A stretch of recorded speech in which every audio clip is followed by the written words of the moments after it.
আসসালামু আলাইকুম। 3ds Max এর বেসিক টু অ্যাডভান্স টিউটোরিয়াল কোর্সের সপ্তম টিউটোরিয়ালে আমি রাকিব ক্যাটকোর পক্ষ থেকে আপনাদের সকলকে জানাচ্ছি স্বাগতম। এবং আজকের মূলত আমাদের এই টিউটোরিয়ালটি 3ds Max এর মোস্ট এসেনশিয়াল বা most important tool select and move টুলটি নিয়ে আমরা এই টিউটোরিয়ালে সিলেক্ট অ্যান্ড মুভ টুলটির বিস্তারিত ব্যবহার খুব ভালো করে জানবো। সো চলুন শুরু করা যাক। সো সিলেক্ট অ্যান্ড মুভ টুলটি আমাদের মেইন টুলবারের ঠিক এখানে, এটাই হলো আমাদের সিলেক্ট অ্যান্ড মুভ টুল।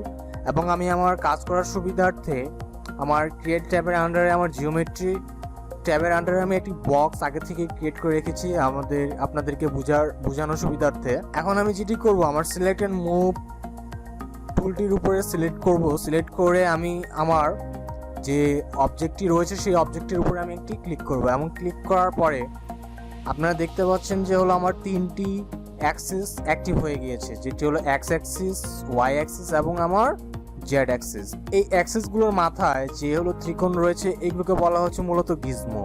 আমি আমার গিজমোর উপরে আমার মাউসের কার্সরটি রেখে আমি যদি এক্সের দিকে আমার অবজেক্টটিকে আমি মুভ করতে চাই, তাহলে আমাকে যেটি করতে হবে, আমার মাউসের লেফট বাটনটি চেপে ধরে আমার মাউসটি সিম্পলি ড্র্যাগ করতে হবে, তাহলে আমার অবজেক্টটি এক্স অক্ষ বরাবর মুভ হবে।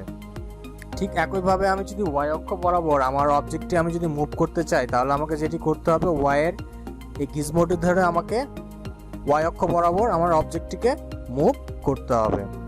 এবং আমরা যদি চাই যে না আমি ওয়াই মানে উপরের দিকে আমার অবজেক্টটিকে উঠাবো, তাহলে আমাকে যেটি করতে হবে, জেড এর গিজমোটির উপরে আমার মাউসের কার্সরটি রেখে মাউসের লেফট বাটনটি চেপে ধরে আমার জেড অক্ষ বরাবর আমাকে আমার অবজেক্টটি মুভ করতে হবে।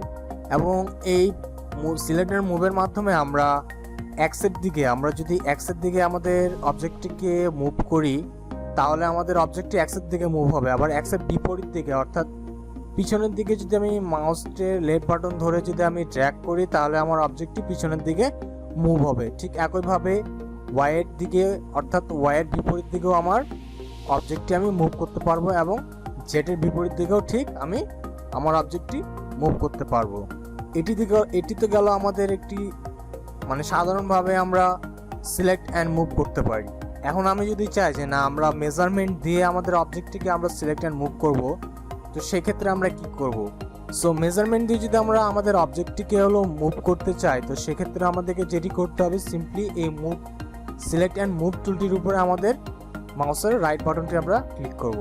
ক্লিক করার পর আমাদের সামনে এরকম একটি ডায়ালগস বক্স চলে আসবে। এবং এই ডায়ালগস বক্সে আমাদের মূলত দুইটি অপশন রয়েছে, একটি হলো অ্যাবসলিউট ওয়ার্ড আর একটি হলো offset word. So absolute word আর অফসেট ওয়ার্ড এই দুটির মধ্যে আসলে ডিফারেন্স কি? অ্যাবসলিউট ওয়ার্ড এবং অফসেট ওয়ার্ড এই দুটির মধ্যে আমাদের ডিফারেন্সটা হলো মূলত অফসেট ওয়ার্ড মূলত যেটি নির্দেশ করে আমার 3ds Max সফটওয়্যারটির মূলত যে সেন্টার পয়েন্টটা, এখানে আমি যদি একটু জুম করি, তাহলে এটি হলো আমাদের 3ds Max সফটওয়্যারটি হলো আমাদের সেন্টার পয়েন্ট বা ওয়ার্ক স্পেসের আমাদের সেন্টার পয়েন্ট। আমি আগের টিউটোরিয়ালগুলোতে বলেছি যে 3ds Max একটি অনেক হ্যাভি সফটওয়্যার, এবং এটির যে ওয়ার্ক স্পেসটা রয়েছে এটির তো শুরু আছে বাট কোনো শেষ নাই। আমি যদি জুম আউট করতে থাকি, বাট আমি এটির কোনো সীমানাটা আমি খুঁজে বের করতে পারবো না, কেননা এটি অসীম বা ইনফিনিটি। এই সেন্টার পয়েন্ট, এই ওয়ার্ক স্পেসটির আমার সেন্টার পয়েন্ট হলো মূলত এই দুটি রেখায়, দুটি কালো রেখা পরস্পরকে ছেদ করার মাধ্যমে যে একটি ইন্টারসেক্ট পয়েন্ট ক্রিয়েট হচ্ছে, এটি হলো মূলত আমাদের সেন্টার পয়েন্ট। এবং অ্যাবসলিউট ওয়ার্ড মূলত এটি নির্দেশ করে যে আমার অবজেক্টটি এই সেন্টার পয়েন্ট থেকে এক্স অক্ষ বরাবর, ওয়াই অক্ষ বরাবর এবং জেড অক্ষ বরাবর কতখানি দূরত্বে আছে। এবং অফসেট ওয়ার্ডটি মূলত নির্দেশ করে যে আমার এই অবজেক্টটি বর্তমানে যেই পজিশনে রয়েছে সেই পজিশন থেকে আসলে এটি কত দূরত্বে রয়েছে, সেটি মূলত আমার অফসেট ওয়ার্ডটি নির্দেশ করে।